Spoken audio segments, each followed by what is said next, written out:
पिछले जन्म में गांव की उस ब्यूटी ने मुझे रिजर्वर से सेव किया था, पर मैंने बदले में उसे सिर्फ टॉर्चर दिया।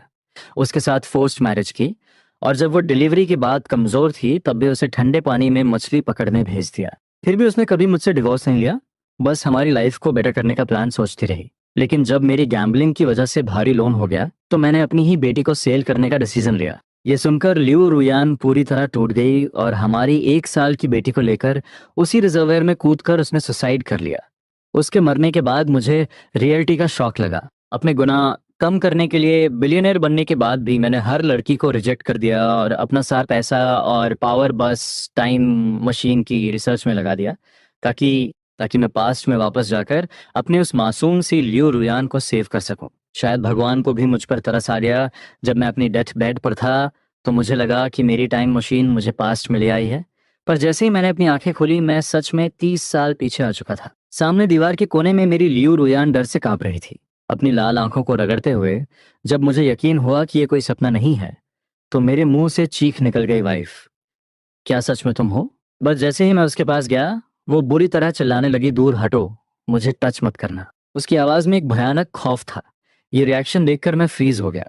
मुझे अचानक याद आया, ये वही टाइम था जब वो अपनी फैमिली से पैसे मांग कर लाई थी ताकि बच्ची के लिए फूड ले सके, पर मैंने उससे वो पैसे भी छीन लिए थे। शराब के नशे में मैंने उसे कितनी बेरहमी से टॉर्चर किया था। ये सोचकर मुझे खुद पर इतनी नफरत हुई कि मैंने अपने ही मुंह पर जोर जोर से 10-12 थप्पड़ जड़ दिए। खून मेरे होठों से रिसने लगा। आंखों में आंसू लिए लियू रुयान चुपचाप मेरी इस हरकत को देखती रही और फिर उसने एक कड़वी स्माइल दी। उसे याद भी नहीं होगा कि मैंने ऐसा कितनी बार किया है। हर बार शराब का नशा उतरने के बाद मैं ऐसे ही घुटनों पर बैठकर ड्रामा करता था, माफी मांगता था, पर कभी नहीं बदला। वो मेरे हर टॉर्चर को बर्दाश्त कर सकती थी, लेकिन अपनी बच्ची को भूख से तड़पते हुए देखना उसके बर्दाश्त के बाहर था। तभी हमारी बच्ची के जोर जोर से रोने की आवाज ने मेरे ख्यालों का सिस्टम ब्रेक कर दिया। अब मैं बस खड़ा होकर देख नहीं सकता था। मैंने जल्दी से जमीन से अपने कपड़े उठाए और रोती हुई लियू रियान को शांत करते हुए कहा, रियान, तुम बस वेट करो, मैं अभी बच्ची के लिए कुछ खाने को लेकर आता हूँ। ये कहकर मैं गांव की उस इकलौती शॉप की तरफ दौड़ पड़ा। इस जवान बॉडी की एनर्जी इतनी हाई थी कि मैं बिना सांस फूले वहां पहुंच गया। शॉप के ओनर बूढ़े हुआंग ने मुझे देखते ही अपने पीले दांत दिखाते हुए पूछा, क्यों फिर से शराब चाहिए? रेगुलर वाली या कोई और? पिछले जन्म में मेरे पास करोड़ों की वेल्थ थी। मैं चाहूं तो पूरी की पूरी बेबी फूड फैक्ट्री खरीद सकता था, पर इस मोमेंट में मेरी जेब में एक सिक्का तक नहीं था। शर्मिंदगी से नजरें झुकाते हुए मैंने कहा, हुआंग अंकल, मुझे बच्ची के लिए थोड़ा मील पाउडर चाहिए। आप मेरी बात का रेस्ट करें, मैं कल तक सारे पैसे क्लियर कर दूंगा। मेरी बात सुनकर उनकी आंखें फटी की फटी रह गई। एक गहरी सांस लेते हुए वो बड़बड़ाए, क्या किस्मत है बेचारी की, लिऊ रियान इस पूरे इलाके की सबसे ब्यूटीफुल और स्मार्ट लड़की थी और इसने इस लूजर से शादी कर ली। खुद तो प्रॉब्लम में है ही, अब बेचारी बच्ची भी सफर कर रही है। वहां अंकल ने बिना कुछ कहे मुझे मील पाउडर का पैकेट दे दिया। मैंने उन्हें थैंक्स बोला और फुल स्पीड में घर की तरफ दौड़ पड़ा। जैसे ही मैं कोर्टयार्ड में पहुंचा बच्ची के रोने की आवाज मेरे कानों में गूंजने लगी। मैं तेजी से कमरे में गया और भारी आवाज में बोला, वाइफ, देखो मैं बच्ची के लिए मील पाउडर ले आया। मेरी आवाज सुनते ही लियू रियान ने ऊपर देखा। मेरे हाथ में पैकेट देखकर वो अचानक से डिफेंस मोड में आ गई। उसने बच्ची को कसकर गले से लगा लिया। उसका पीला पड़ा चेहरा किसी गहरे खौफ से भर गया था। मैं तुम्हें वार्निंग दे रही हूँ, मेरी बच्ची को सेल करने की कोशिश मत करना, वरना मैं तुम्हारे साथ अपनी जान भी दे दूंगी। उसकी आवाज में एक भयानक पेन और डेस्परेशन था। मैं वहीं शॉक में फ्रीज हो गया। अचानक मेरे माइंड में एक फ्लैशबैक आया। मुझे याद आया कि पिछले जन्म में इसी टाइम मैंने अपनी बच्ची को एक कपल को सेल करने का प्लान बनाया था ताकि मुझे शराब के लिए पैसे मिल सके। मैं सच में एक मॉन्स्टर था। मेरा दिल अंदर तक टूट गया था। मैंने झुककर वो मील पाउडर की थैली उस टूटी हुई टेबल पर रख दी। रुंधे हुए गले से मैंने कहा, रियान, मैं जानता हूं मैं एक लूजर था, एक जानवर था, पर मुझ पर ट्रस्ट करो, मैं अपनी बच्ची को कभी सेल नहीं करूंगा। कल सुबह ही मैं टाउन जाकर कोई काम ढूंढूंगा। उसकी आंखों में एक कंफ्यूजन था, पर उससे कहीं ज्यादा शक। आखिर मैं पहले भी ऐसी फेक प्रॉमिस कई बार कर चुका था। मैं बिना किसी और रिएक्शन के सीधा कोर्टयार्ड से बाहर निकल गया। अगर मेरी मेमोरी सही है तो पिछले जन्म में इसी जगह से मेरी वाइफ अपनी बच्ची को लेकर रिजर्वर की तरफ भागी थी। उसने अपने शरीर से भारी पत्थर बांध लिए थे ताकि बचने का कोई चांस ही ना रहे। ये सोचते ही मेरी पूरी बॉडी में एक सिहरन दौड़ गई। थैंक गॉड, अभी ज्यादा देर नहीं हुई है, मैं सब कुछ फिक्स कर सकता हूँ। बस मुझे जल्दी से पैसे कमाने होंगे और अपनी फैमिली को वो केयर देनी होगी डिजर्व करते हैं। पर फिलहाल घर का राशन पूरी तरह जीरो है। मुझे उनके लिए किसी तरह फ्रेश मीट का जुगाड़ करना ही होगा। ताकि रुयान और हमारी बच्ची की हेल्थ रिकवर हो सके। मैंने गांव के साउथ माउंटेन की तरफ देखा और मेरी आंखों में एक चमक आ गई। मुझे याद था कि उस पहाड़ पर बहुत सारे फेजेंट्स यानी जंगली मुर्गे मिलते हैं। पिछले जन्म में मैं इतना लेजी था कि भूख से मर जाना पसंद करता, पर हंटिंग के लिए नहीं जाता। लेकिन अब मुझे इस चांस का पूरा यूज करना था। फेजेंट का सूप औरतों और बच्चों की हेल्थ के लिए एक मैजिक पोशन की तरह काम करता है और बचे हुए मीट को मार्केट में सेल भी किया जा सकता है। माउंटेन पर पहुंचते ही मैंने अपने अंडरवेयर से इलास्टिक निकाला, एक वाई शेप की लकड़ी तोड़ी और एक जुगाड़ू स्लिंग शॉट तैयार कर लिया। पिछले जन्म में रिच होने के बाद मुझे शूटिंग का काफी शौक था, तो मेरा एम एकदम परफेक्ट था। शुरू में थोड़ा टाइम लगा, पर जल्द ही मैं अपने फॉर्म में आ गया।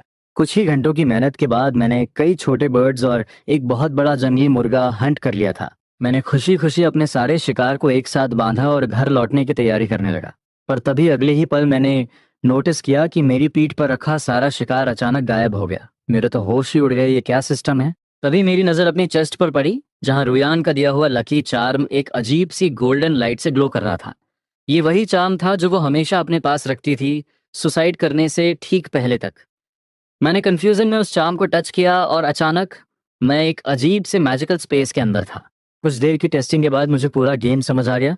ये एक सीक्रेट स्टोरेज स्पेस था। इस पावर के साथ तो फ्यूचर में पैसे कमाना एक बच्चों का खेल बन जाएगा। रुयन, बस थोड़ा सा वेट करो, मैं तुम्हें दुनिया की सारी लग्जरी और पावर दूंगा। घर लौटते समय मैंने देखा कि गांव के कई घरों में इलेक्ट्रिसिटी आ चुकी है, पर हमारा घर अभी भी एक पुराने ऑयल लैंप के सहारे था। ये देखकर मेरा गिल्ट और बढ़ गया। मैं सीधा घर के किचन में घुसा और अंधेरा होने से पहले ही मैंने जल्दी से उस शिकार को साफ किया और एक शानदार सूप तैयार कर लिया। कुछ ही देर बाद मैं एक बड़े बाउल में वो गर्मागर्म सूप लेकर मेन रूम में पहुंचा। मैंने आवाज दी, रियान आओ खाना खा लो, मैंने स्पेशल तुम्हारे लिए सूप बनाया है। 3 बार आवाज देने के बाद वो धीरे धीरे अपने कमरे से बाहर आई। टेबल पे रखे उस मीट सूप को देखकर वो रुक गई। वो पास नहीं आई, बस वहीं खड़े होकर मुझे गहरी नफरत और शक की नजरों से घूरती रही। अपनी वाइफ को उन फटे पुराने पैच वाले कपड़ों में देखकर मेरा दिल फिर से दर्द से भर गया। इस मुश्किल टाइम में भी उसकी ब्यूटी एकदम अनमैच्ड थी, और मुझ जैसे एक विलेन ने उसकी लाइफ पूरी तरह बर्बाद कर दी थी। मुझे अच्छी तरह पता था कि वो मेरे इस सडन चेंज पर इजीली ट्रस्ट नहीं करेगी। उसका ये डिफेंस मोड बिल्कुल नॉर्मल था। मुझे धीरे धीरे उसका ट्रस्ट वापस जीतना होगा। मुझे पता था कि अगर मैं वहीं खड़ा रहा तो वो उस खाने को टच भी नहीं करेगी। मैंने एक हल्की सी स्माइल दी और बोला, रुयान तुम आराम से खाओ, किचन में अभी और भी है, अगर कम पड़े तो मुझे बुला लेना। ये कहकर मैं सीधा मुड़ा और बाहर निकल गया। मेरे जाने के बाद लियू रुयान वहीं फ्रीज खड़ी रही। उस बाउल से उठती भाप को देखकर उसे लगा जैसे वो कोई सपना देख रही हो। क्या ये कोई लास्ट मील है? क्योंकि पास्ट का रिकॉर्ड यही था कि घर में जो भी अच्छा खाना होता था वो मैं अकेला खा जाता था, और उसे सिर्फ बचा कुचा खाना और पानी मिलता था। इस मोमेंट में भले ही उसकी एनर्जी लेवल बिल्कुल डाउन थी और उसे तेज भूख लग रही थी, पर मेरे इस अजीब बिहेवियर के कारण वो खाना खाने की हिम्मत नहीं जुटा पा रही थी। वो धीरे से कमरे के दरवाजे तक आई और उसने मुझे बाहर बैठे सूप पीते हुए देखा। तभी उसकी नजर किचन के दरवाजे पर टंगे उस बड़े से जंगली मुर्गे पर पड़ी। उसे समझ आ गया कि ये मैंने माउंटेन पर हंट किया है, चोरी नहीं किया। इस बात से उसे थोड़ी तसल्ली हुई और वो वापस अंदर जाकर चुपचाप वो सूप पीने लगी। बहुत टाइम बाद उसे इतना अच्छा खाना मिला था, इसलिए उसने थोड़ा ज्यादा खा लिया और उसे एक डकार भी आ गई। खाने के बाद जब मैं चुपचाप सारे बर्तन क्लीन करने लगा तो रुयान पूरी तरह ब्लैंक हो गई, क्योंकि मैंने लाइफ में कभी कोई डोमेस्टिक काम नहीं किया था। सारा काम खत्म करके मैंने एक बड़ा बर्तन पानी का बॉईल किया और उसे कमरे में लेकर गया। रुयान, इस गर्म पानी से खुद को थोड़ा क्लीन कर लो। इतना कहकर मैंने वो बर्तन नीचे रखा और बिना उसके रिएक्शन का वेट किए मुड़कर बाहर आ गया। दरवाजे पर बैठकर मैं आसमान की तरफ देखने लगा और अपने फ्यूचर का प्लान सेट करने लगा। मुझे पैसे कमाने का कोई सॉलिड सिस्टम ढूंढना ही होगा। सर्दियां बस शुरू होने ही वाली थीं और यहाँ का टेम्परेचर -20 डिग्री तक चला जाता है। अगर मैंने जल्द ही नए विंटर क्लोथ्स और ब्लैंकेट्स का अरेंजमेंट नहीं किया तो रुयान और मेरी बच्ची ठंड से जम जाएंगे। तभी मैंने नोटिस किया कि अंदर पानी की आवाज आनी बंद हो गई थी। मैं पानी चेंज करने के लिए जैसे ही कमरे में एंटर हुआ, मुझे अचानक सामने देखकर रुयान बुरी तरह डर गई। उसने हड़बड़ाहट में अपने कपड़े से खुद को कवर किया और पीछे हटते हुए चिल्लाई, पास मत आना। उसका ये पैनिक रिएक्शन देखकर मुझे खुद पर और ज्यादा गुस्सा आया। मैं समझ गया था कि उसके माइंड का ये ट्रॉमा इतनी जल्दी हील नहीं होगा।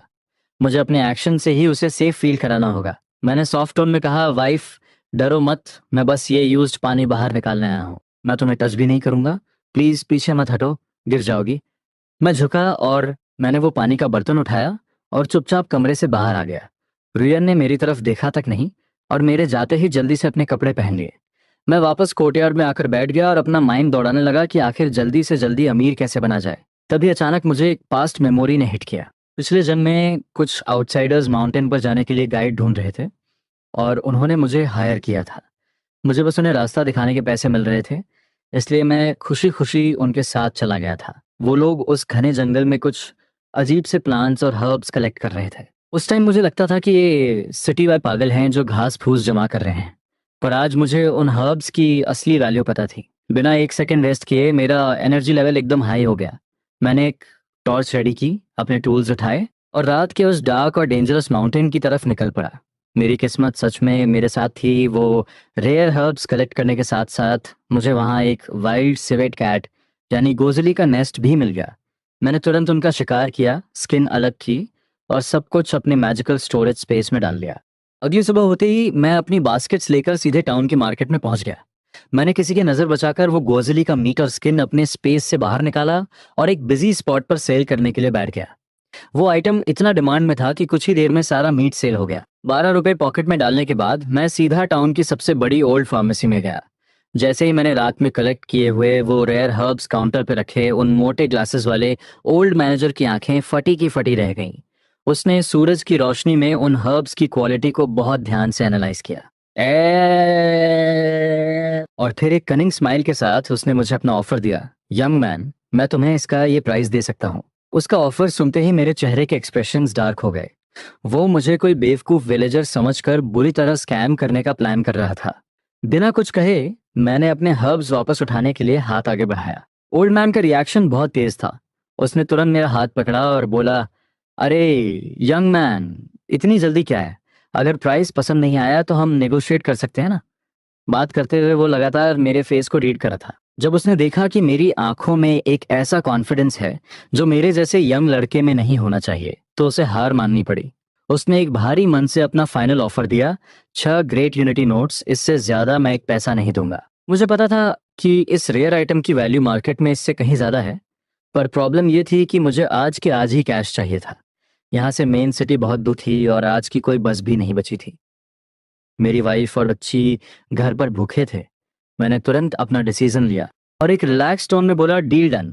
उस टाइम के हिसाब से 60 रुपए एक बहुत बड़ा अमाउंट था। ये किसी नॉर्मल वर्कर की 2 महीने की सैलरी के बराबर था। पैसे मिलते ही मैं सीधा घर नहीं गया। सबसे पहले मैंने कुछ ब्लैक मार्केट डीलर से राशन और मीट टिकट्स अरेंज किए। इस एरा में टिकट्स की वैल्यू कैश से भी ज्यादा थी।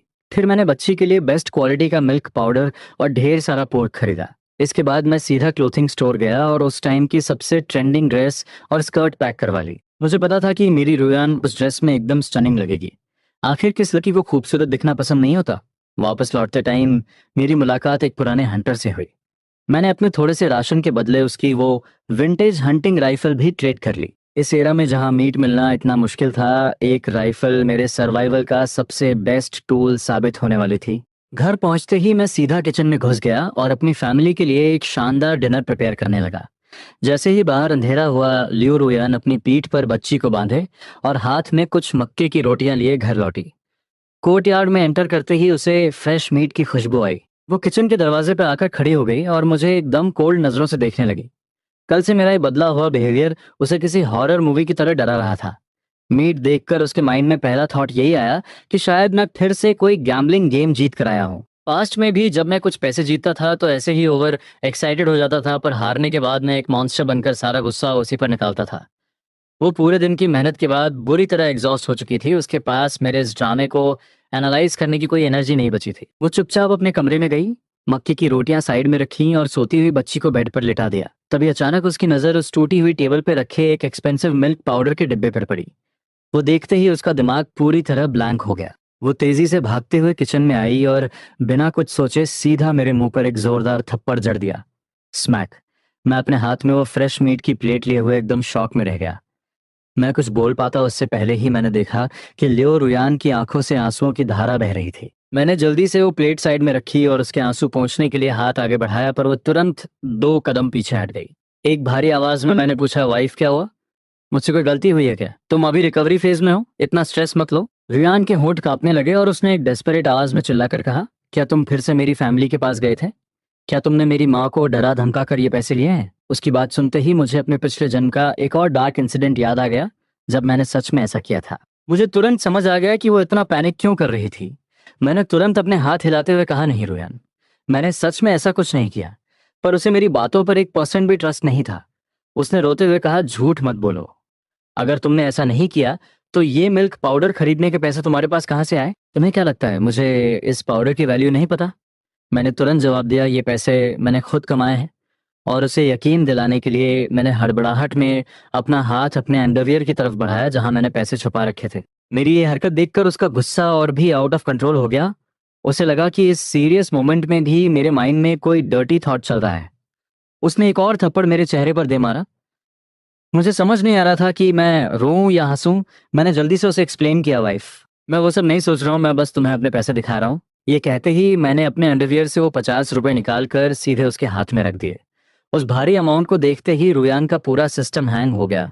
उसका सिर चकराने लगा और वो बैलेंस खोने लगी। मैंने उसे सपोर्ट करने के लिए हाथ बढ़ाया पर उसने मुझे जोर से पीछे धकेल दिया। उसे अब भी लग रहा था कि मैंने ये पैसे कहीं से चोरी किए हैं।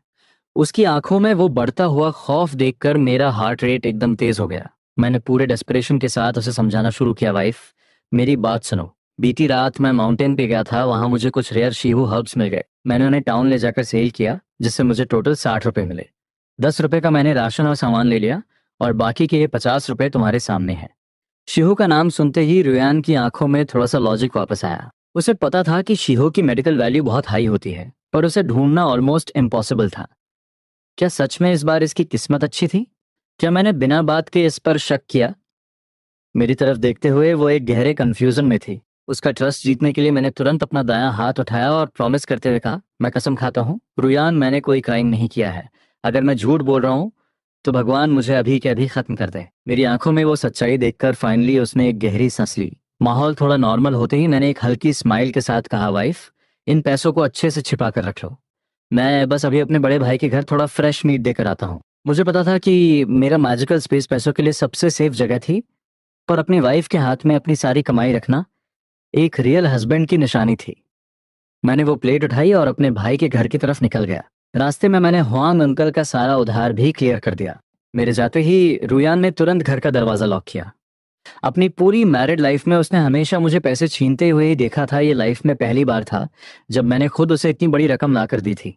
ये अमाउंट इतना बड़ा था कि अगर मैं कोई छोटा मोटा काम भी करूं तो भी हम 2-3 साल तक आराम से सरवाइव कर सकते थे। वो उस टूटे हुए कमरे में चारों तरफ देखने लगी और फाइनली उसने उस पैसे को 5 अलग अलग हिस्सों में डिवाइड करके घर के अलग अलग कोनों में सेफली हाइड कर दिया। इन सबको फिक्स करने के बाद जैसे ही मैंने बाहर से आते हुए एक भारी कदमों की आवाज सुनी, रुयन समझ गई थी कि मैं वापस आ गया हूँ। उसने दरवाजा खोला और मुझे इग्नोर करते हुए सीधा किचन की तरफ गई ताकि सोने से पहले पैर धोने के लिए थोड़ा पानी ले सके। पर किचन में एंटर करते ही उसका सिस्टम फिर से हैंग हो गया। पानी का ड्रम आधे से ज्यादा फाइन वाइट फ्लोर मैदे से भरा था, ऑयल का जार फुल था और छत से 15 किलो का एक बड़ा सा पोर्क मीट का पीस लटक रहा था। 15 किलो मीट! कौन सा नॉर्मल इंसान इतना मीट एक साथ लाता है? रुयन का माइंड पूरी तरह ब्लैंक हो गया था। क्या सच में ये इंसान बदल गया है? उसे अभी भी यकीन नहीं हो रहा था। आखिर कुत्ते की पूंछ कभी सीधी नहीं होती। अगली सुबह होते ही मैं फिर से माउंटेन की तरफ निकल पड़ा। मैं चाहता था कि सर्दी जब तक जमीन सॉफ्ट है मैं उन सारी जगहों को स्कैन कर लूं जहां मुझे शिहू हर्ब्स मिलने के चांस थे। अगर स्प्रिंग बसंत तक बात फैल गई कि मैं शिहू कलेक्ट करके पैसे कमा रहा हूं तो फिर मेरे लिए वहां से प्रॉफिट निकालना इम्पॉसिबल हो जाएगा। और मेरी किस्मत सच में कमल की थी। माउंटेन से नीचे उतरते टाइम मुझे एक बहुत ही रेयर और पुराना हिशो वू, एक कीमती चाइनीज हर्ब मिल गया। इसकी वैल्यू तो शीहू से भी कई गुना ज्यादा थी। घर लौटकर मैंने वो सारे हर्ब्स टेबल पर रख दिए। रुएन ने उस जंजर जैसे दिखने वाले हर्ब को देखा। उसने शायद इसके बारे में किसी बुक में पढ़ा था। एक गहरे कंफ्यूजन और शौक के साथ उसने पूछा, क्या ये ही शो वो है? उसकी आवाज में एक डाउट था। मुझे बिल्कुल भी एक्सपेक्टेड नहीं था कि मेरी वाइफ का नॉलेज लेवल इतना ब्रॉड होगा। गांव के ज्यादातर लोगों को तो इसकी वैल्यू का कोई आइडिया ही नहीं था, वरना माउंटेन पर इतने सारे रेयर हर्ब्स कभी बचते ही नहीं। अभी शिहू और हीशो की वैल्यू बहुत हाई थी। 10 साल बाद जब एग्रीकल्चरल टेक्नोलॉजी एडवांस हो जाएगी तो ये सब आर्टिफिशियली ग्रो होने लगेंगे और इनकी रेयरनेस खत्म हो जाएगी। पर फिर भी वाइल्ड हर्ब्स की प्राइस हमेशा स्काई हाई ही रहती है, क्योंकि असली वाइल्ड हर्ब्स मार्केट में इजीली नहीं मिलते। मैंने अपनी बत्ती से दिखाते हुए एक बड़ी सी स्माइल दी और बोला, बिल्कुल सही, ये ही शो वो ही है। कल मैं तुम्हें और बच्ची को टाउन लेकर चलूंगा, थोड़ा घूमेंगे और इन आइटम्स को फार्मेसी में सेल भी कर देंगे। टाउन जाने की बात सुनते ही रोयन की बॉडी अचानक फ्रीज हो गई। उसे मेरी वो पुरानी धमकी याद आ गई जब मैंने कहा था कि मैं बच्ची को टाउन के एक कपल को सेल कर दूंगा जिन्हें बच्चे नहीं हुए थे। उसके अंदर का वो डर अभी भी जिंदा था। तुरंत डिफेंस मोड में आते हुए उसने मना कर दिया, बच्ची अभी बहुत छोटी है, हम दोनों कहीं नहीं जाएंगे, तुम जल्दी से हाथ धो लो और खाना खा लो। मैंने तुरंत नोटिस कर लिया कि रुयान का मूड ऑफ हो गया था। मेरा प्लान तो बस उसे टाउन घुमाने और कुछ विंटर क्लोथ्स दिलाने का था, पर वो फिर से अलर्ट हो गई थी। साफ था कि उसे लग रहा था मैं फिर से बच्ची को सेल करने का कोई डार्क प्लान बना रहा हूँ। मेरे पिछले जन्म के वो घटिया एक्शंस इतनी जल्दी उसके माइंड से इरेज नहीं होने वाले थे। मुझे उसे टाइम देना ही होगा। मैंने चुपचाप मुंह धोया और रूम में आकर बैठ गया। तभी मेरी नजर टेबल पर रखे खाने पर पड़ी। एक प्लेट में गोल्डन फ्राइड एग्स थे और एक छोटी सी प्लेट में सुबह का चवा थोड़ा सा मीट। क्या उसने लंच में कोई सब्जी नहीं बनाई? अगर वो ऐसे ही खुद को भूखा मारती रही तो वो कभी रिकवर नहीं हो पाएगी। मुझे जल्दी से जल्दी और पैसे कमाने होंगे ताकि उसे फाइनेंशियली और मेंटली एक सिक्योरिटी फील हो सके। वाइफ, ये एग्स कहाँ से आए? मैंने पूछा। रुयन ने नजरें झुकाए हुए मुझे मैदे के सूप का एक बाउल दिया और बोली, तुम्हारे जाने के बाद मेरी माँ आई थी, वही देकर गई। उसने अपनी माँ के डिवोर्स वाले टॉपिक का एक वर्ड भी मेंशन नहीं किया। मुझे तो ये सोचकर ही भयानक एम्बैरेसमेंट फील हो रही थी कि मैंने अपनी सास से भी शराब के लिए पैसे छीने थे। मुझे इतनी शर्म आ रही थी कि मैंने उससे पूछा तक नहीं कि सास आखिर क्यों आई थी। मेरे माइंड में बस एक ही प्लान चल रहा था। कल इन हर्ब्स को सेल करने के बाद सबसे पहले मुझे सास से लिए हुए पैसे रिफंड करने हैं। मैंने अपना हाथ बढ़ाकर अपनी वाइफ को पास खींचा और उसे कुर्सी पर बिठा दिया। जल्दी खा लो, ये कहकर मैंने उसे एक वाइट ब्रेड मैदे की रोटी दी और खुद कॉर्नमील मक्के की रोटी का बड़ा सा टुकड़ा खाने लगा। रुया ने वो रोटी ली और धीरे धीरे खाने लगी। वो बीच बीच में चोरी छुपे मुझे देख रही थी। वो सोच रही थी अगर ये इंसान हमेशा ऐसा ही रहे तो कितना अच्छा हो। पर तभी बाहर से किसी ने जोर जोर से दरवाजा पीटना शुरू कर दिया। अरे फोर्थ ब्रदर, हम 3 लोग रेडी हैं, बस तुम्हारी कमी है, जल्दी आओ, शराब और ताश तुम्हारा वेट कर रहे हैं। ये आवाज सुनते ही रुयान का चेहरा कागज की तरह सफेद पड़ गया। वो अपनी बड़ी बड़ी आंखों से मुझे घूरने लगी। उसे पक्का यकीन हो गया था कि मैं फिर से उनके साथ गया। ये आवाज सुनकर मैं एक सेकंड के लिए शॉक में आ गया। फिर मुझे याद आया कि ये लोग कौन है। मैंने अपनी चॉपस्टिक्स नीचे रखी और जैसे ही ऊपर देखा, अपनी वाइफ का वो पीला और डरा हुआ चेहरा देखकर मेरा दिल टूट गया। मैं तुरंत खड़ा हुआ और उसे अपने गले से लगा लिया। वाइफ, क्या हुआ? तुम्हारी तबीयत ठीक नहीं है? मेरी बाहों में आते ही रुयन की पतली और गोरी उंगलियों ने मेरी शर्ट को कसकर पकड़ लिया। उसके होंठ कांप रहे थे। तुम फिर से उनके साथ ताश खेलने और शराब पीने जा रहे हो? उसकी बात सुनकर मुझे फाइनली समझ आया कि वो इतना पैनिक क्यों कर रही थी। उसे डर था कि मैं अपने पुराने एडिक्शन में वापस जा रहा हूँ। मैंने अपनी आवाज को एकदम डीप और सॉफ्ट करते हुए उसे रिलैक्स करने की कोशिश की। डरो मत, मैं कहीं नहीं जा रहा। मैं अभी जाकर उन सबको भगाता हूँ। आज के बाद मैं कभी उन लूजर्स के साथ टाइम वेस्ट नहीं करूंगा। मेरी बाहों में सिर रखे हुए रुयान ने मुझे डाउटफुल नजरों से देखा और पूछा, क्या सच में तुम नहीं जाओगे? इसके बाद मैं सीधा कोर्टयार्ड के दरवाजे पर गया। वहां ए ल्यूजी नाम का एक लड़का एक बहुत ही स्लीजी स्माइल के साथ खड़ा था। फोर्थ ब्रदर, ये तो गलत बात है। भाभी अभी अभी डिलीवरी से उठी हैं और तुम उन्हें बेड से उतरने ही नहीं दे रहे। कितने दिन हो गए यार, तुम हमारे साथ एक ड्रिंक के लिए भी नहीं आए? उसकी इस बकवास को सुनते ही मेरी आंखों में एक भयानक गुस्सा और मर्डरस इंटेंट आ गया। अब से मुझसे बात करते टाइम अपनी जुबान साफ रखा, वरना अपना ये गंदा मुंह हमेशा के लिए बंद कर ले। बाकी के 2 लड़के जो पहले हंस रहे थे, मेरा ये डार्क एक्सप्रेशन देखकर तुरंत शांत हो गए। माहौल को लाइट करने के लिए उनमें से एक बोला, अरे फोर्थ ब्रदर, तुम तो जानते हो इसका मुंह ही ऐसा है। बात को सीरियसली मत लो, चलो हम सब ड्रिंक पर चलते हैं।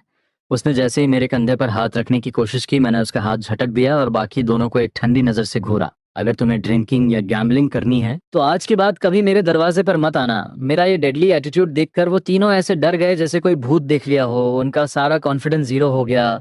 पर वो ए ल्यूजी अभी भी अपनी वो घटिया स्माइल दिए जा रहा था। बिना मौत का डर रखे उसने फिर से कमेंट किया, क्या बात है फोर्थ ब्रदर, भाभी ने सच में तुम्हें बेड से नहीं उतर दिया क्या? अब जब वो रिकवर हो गई हैं तो क्या हम भाइयों को भी एक चांस, इससे पहले कि वो अपना सेंटेंस पूरा कर पाता? मैंने पूरी पावर के साथ उसे एक जोरदार किक मारी। वो हवा में उड़ता हुआ सीधा पीठ के बल जमीन पर गिरा और दर्द से कराहने लगा। अगर अगली बार तेरे इस गंदे मुंह से ऐसा कुछ भी निकला तो मैं तेरी तीसरी टांग भी तोड़ दूंगा। ये बोलते हुए मैंने अपने पैर से उस पर और प्रेशर डाल दिया। जमीन पर पड़ा एरल्यूजी दर्द से तड़पते हुए चिल्लाने लगा है, दर्द हो रहा है। पास खड़े बाकी दोनों लड़के ये सीन देखकर इतने शौक में थे कि उनके मुंह से एक वर्ड भी नहीं निकल रहा था।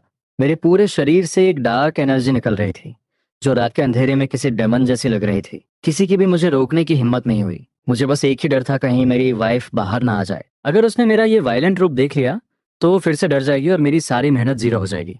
मैंने अपना पैर पीछे लिया और जमीन पर पड़े एयर लियूजी को घूरते हुए बोला, गेट लॉस्ट। वो दोनों लड़के तुरंत आगे आए। उन्होंने एयर लियूजी को उठाया और हड़बड़ाहट में बोले, फोर्थ ब्रदर, हम अभी जा रहे हैं। उनके जाते ही मैंने अपनी उस डार्क एनर्जी को कंट्रोल किया और वापस घर के अंदर आ गया। मेरे बाहर जाने के बाद से ही रुयान कमरे में बैठी हुई बहुत ज्यादा एंजाइटी फील कर रही थी। उसे लग रहा था कि हर एक सेकंड काटना मुश्किल हो रहा है। जब मैं काफी देर तक वापस नहीं आया तो उसे लगा कि अब सब खत्म हो गया, पर तभी उसे मेरे कदमों की आवाज सुनाई दी। उसकी आंखें तुरंत दरवाजे की तरफ फिक्स हो गईं। कुछ ही पल में रियान की उन डेड और उदास आंखों में एक नई चमक आ गई। मैं सच में उन लूजर्स के साथ गैम्बलिंग के लिए ही गया था। वो अभी शॉक में ही थी कि मैं उसके पीछे आ गया।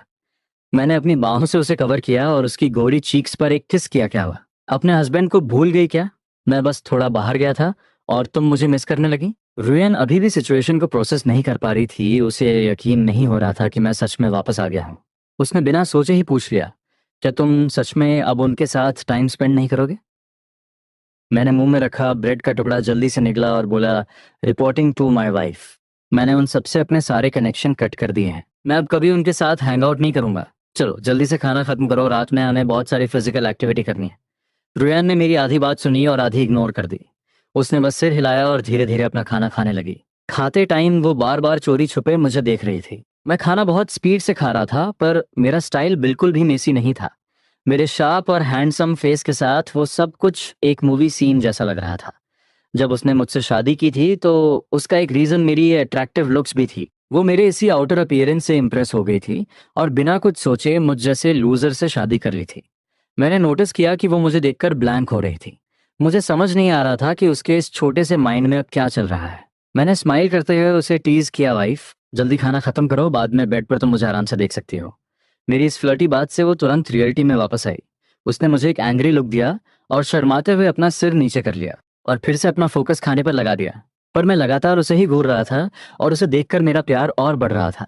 इस एरा में जहाँ रिसोर्सेज इतने लिमिटेड थे, खाने को अच्छा फूड नहीं था और कोई कॉस्मेटिक्स भी नहीं थे, फिर भी उसकी स्किन एकदम ग्लोइंग और फ्लॉलेस थी। वो मेरे पिछले जन्म की कई टॉप एक्ट्रेसेस से भी ज्यादा ब्यूटीफुल लग रही थी। तभी मेरी नजर उसके हाथों पर पड़ी। उसके जॉइंट्स रेड हो रहे थे। मैंने तुरंत उसका वो पतला सा हाथ पकड़ा और अपने सामने कर लिया। मुझे बाहर सूख रहे कपड़े याद आ गए। मैंने डिसाइड कर लिया कि कल जब मैं टाउन में अपने हर्ब सेल करूंगा तो ब्लैक मार्केट से एक वॉशिंग मशीन का टिकट अरेंज करूंगा। इस टाइम में ज्यादातर लोगों को तो वॉशिंग मशीन के बारे में पता भी नहीं था और कोई इसके लिए पैसे भी खर्च नहीं करना चाहता था। पर वॉशिंग मशीन आने के बाद मेरी वाइफ को कपड़े हाथों से रगड़ रगड़ कर नहीं धोने पड़ेंगे। मेरी इस इंटेंस नजरों से रुयान को बहुत एम्बैरेसमेंट फील हो रही थी। उसने तुरंत अपना हाथ खींचा और कोई बहाना बनाकर वहां से चली गई। अगली सुबह मैं जल्दी ही टाउन के लिए निकल पड़ा। रास्ते में पहले से ही बहुत सारे लोग थे। इस एरा में अगर किसी के पास एक क्लासिक बाइसिकल 28 इंच फ्रेम वाली होती थी तो वो बहुत रिच माना जाता था, इसलिए ज्यादातर लोग पैदल ही ट्रेवल करते थे। मैं अपनी हाई स्पीड से चलकर टाउन पहुंचा और वहां से मेन सिटी जाने वाली फर्स्ट बस पकड़ ली। उस टाइम ट्रांसपोर्टेशन सिस्टम बहुत वीक था। कई लोग तो अपनी पूरी लाइफ में अपना टाउन भी क्रॉस नहीं करते थे। बस की विंडो से बाहर का नज़ारा देखते हुए मेरा माइंड बस एक ही बात कैलकुलेट कर रहा था, अगले 2 साल में मुझे मैक्सिमम प्रॉफिट कैसे जनरेट करना है ताकि फ्यूचर के लिए मेरे पास एक सॉलिड कैपिटल रेडी रहे। कुछ ही देर में वो पुरानी बस झटके खाते हुए मेन सिटी पहुंच गई। इस सिटी में अब कुछ 3 व्हीलर्स ऑटो और रेयर 4 व्हीलर्स कारें भी दिखने लगी थी। मैं अपनी पास्ट मेमोरी को यूज करते हुए सीधे उस बड़ी चाइनीज फार्मेसी में पहुंच गया। उस थोड़े से प्राउड एटीट्यूड वाले मिडिल एज मैनेजर ने मेरे आइटम्स को देखा। पहले उसने मुझे ऊपर से नीचे तक स्कैन किया और फिर वो शीहू उठाकर बहुत बारीकी से ऑब्जर्व करने लगा। उसे देखते ही समझ आ गया कि ये एक टॉप क्वालिटी वाइल्ड शीहू है। इसकी एक एक रूट बिल्कुल परफेक्ट थी। वो अंदर से बहुत हैरान था, ये यंग लड़का इतने फ्रेश और हाई क्वालिटी हर्ब्स कहाँ से लेकर आया है। उसने बहुत ही केयरफुली उस शीहू को काउंटर पर रखा और मेरी तरफ देखते हुए पूछा कि मुझे इसका क्या प्राइस चाहिए। जब उसने मुझे खुद प्राइस कोट करने को कहा तो मैंने भी बिना किसी हेजिटेशन के सीधा एक बड़ा नंबर बोल दिया। मुझे पता था कि वो पक्का नेगोशिएट करेगा और हुआ भी वही। जैसे ही उसने मेरा प्राइस सुना, उसे समझ आ गया कि मैं कोई बेवकूफ़ नहीं हूँ जिसे वो इजीली स्कैम कर सके। उसने तुरंत मुझे पीछे के प्राइवेट रूम में इनवाइट किया। वहाँ लगभग 1 घंटे तक हमारी डिबेट चली और फाइनली मैंने अपने दोनों शीहू, वो रेयर ही शोवू और बाकी सारे आइटम्स उसे सेल कर दिए। मेरे पास वो मैजिकल स्पेस था इसलिए मुझे इन हर्ब्स को ड्राई या प्रिजर्व करने की टेंशन नहीं थी, वरना इतने दिनों में ये सब सड़कर खराब हो जाते। इस पूरी डील के दौरान मेरा और उस फार्मेसी ओनर का एक अच्छा कनेक्शन बन गया। उस ओनर का नेटवर्क बहुत स्ट्रांग था। सिटी के कई बड़े लोग उसके पास हाई क्वालिटी आइटम्स के लिए आते थे, इसलिए उसके पास इतना कैपिटल था कि उसने मेरे सारे रेयर आइटम्स एक ही बार में परचेज कर लिए। 30 ग्रेट यूनिटी नोट्स, एक बहुत बड़ा अमाउंट अपनी पॉकेट में रखकर मैं फार्मेसी से बाहर आया और सीधा स्टेट एंड डिपार्टमेंटल स्टोर की तरफ गया। मेरा प्लान था रुयान के लिए एक वॉशिंग मशीन खरीदना, पर जब मैंने वहां के सेल्स पर्सन से पूछा तो मेरा सिस्टम क्रैश हो गया। मेरी मेमोरी मुझे धोखा दे गई थी। इस एरा में वॉशिंग मशीन सिर्फ होटल्स और लॉन्ड्री शॉप्स के लिए होती थी। डोमेस्टिक यूज के लिए अभी वो मार्केट में आई ही नहीं थी। चाइना की पहली डोमेस्टिक वॉशिंग मशीन 1978 में बनी थी, जो अभी मैन्युफैक्चर भी नहीं हुई थी। पर लकीली वो ब्लैक मार्केट डीलर मुझे एक बहुत बड़ा कस्टमर समझकर फुल वीआईपी ट्रीटमेंट दे रहा था। जब उसे पता चला कि मुझे आज ही एक फ्रिज अपने गांव लेकर जाना है, तो उसने अपने एक जान पहचान वाले ट्रैक्टर ड्राइवर को बुला लिया। सिर्फ 5 रुपए में वो मेरा सारा सामान सीधा मेरे घर के दरवाजे तक ड्रॉप करने के लिए रेडी हो गया। मैंने तुरंत डील डन कर दी। डिपार्टमेंटल स्टोर से मैंने अपनी वाइफ के लिए एक थिक रेड स्वेटर खरीदा और बच्ची के लिए बहुत सारे ब्रांड न्यू कपड़े। जो भी मेरे माइंड में आया मैंने सब कुछ परचेज कर लिया, इतना कि वो ट्रैक्टर आधा भर गया था। वो ट्रैक्टर ड्राइवर मुझे देखकर शॉक में था। उसे यकीन नहीं हो रहा था कि फटे पुराने कपड़े पहनने वाले इस यंग लड़के के पास इतना कैपिटल है कि वो एक साथ इतनी शॉपिंग कर सके। जब मेरी सारी परचेसिंग खत्म हुई तब तक दोपहर हो चुकी थी। मैं उस ट्रैक्टर पर बैठ गया। रास्ते बहुत खराब थे तो मुझे पूरे टाइम उस फ्रिज को पकड़ कर रखना पड़ा।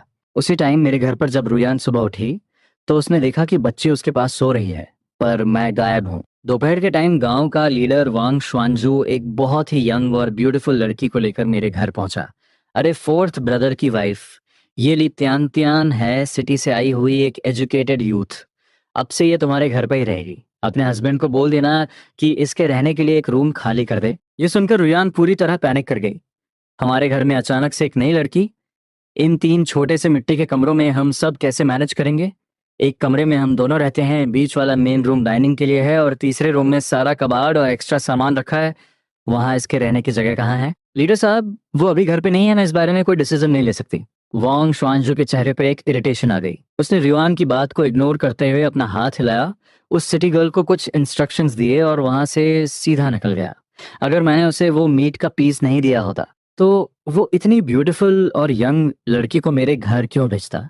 इस बार सिटी से टोटल 25 एजुकेटेड यूथ्स गांव में आए थे, जिनमें ज्यादातर यंग लड़के थे, और उसमें ये इकलौती डेलिकेट और ब्यूटीफुल लड़की हमारे घर असाइन कर दी। लीडर का लॉजिक सिंपल था।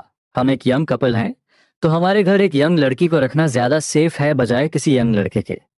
और उसे ये भी टेंशन नहीं थी कि कोई दूसरा लड़का मेरी वाइफ पे गंदी नजर डालेगा। लीडर के जाने के बाद ली तियानतियन अपने कैनवास बैग को पकड़े हुए वहां खड़ी रही।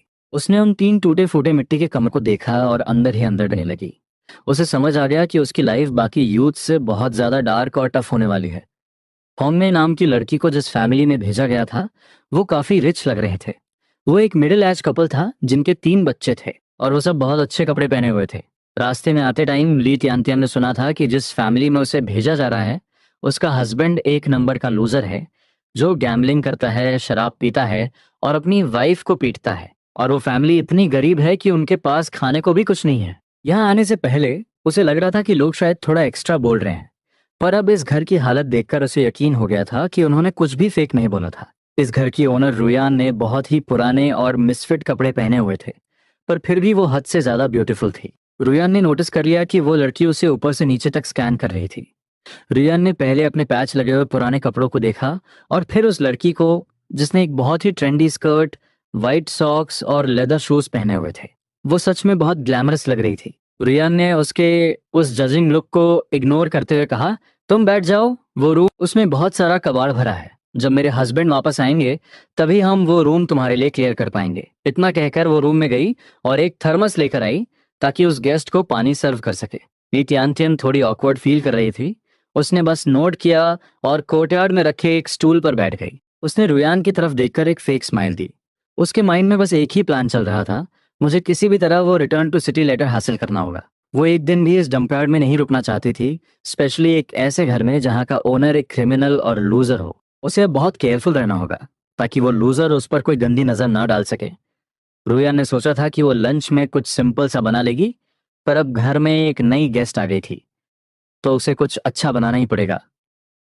उसने अपनी स्लीव्स रोल की और कुकिंग की प्रिपरेशन शुरू कर दी। लित्यांतिन को लगा कि अगर वो यहाँ फ्री में रहेगी तो अच्छा नहीं लगेगा, तो उसने अपने हाथ धोए और हेल्प करने के लिए किचन में गई। भाभी, क्या मैं फायरवुड लकड़ियां जला दूं? पर जैसे ही उसने किचन में एंटर किया, वो शॉक में फ्रीज हो गई।